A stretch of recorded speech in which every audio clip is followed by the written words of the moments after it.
Cinquentinha fazendo barulho, ó, de embreagem. Olha o que que é. Agora preciso retirar isso aqui, tem que ter a chave castelo. Fui ver aqui, não tem nenhuma chave. Não sei se vai dar pra ver aqui, ó. Aqui tá folgado, ó. Ali dentro. Olha lá se mexendo lá. Tem que tirar isso aqui fora. E precisa da chave, ó. Chave castelo, não tem a chave castelo.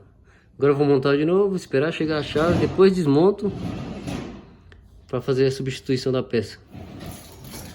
Mais uma semana dando com esse barulho chato. O barulho é chato, hein, mano? Mas é isso aí, ó. Quem tiver com barulho essa parte aqui da embreagem, é isso daí.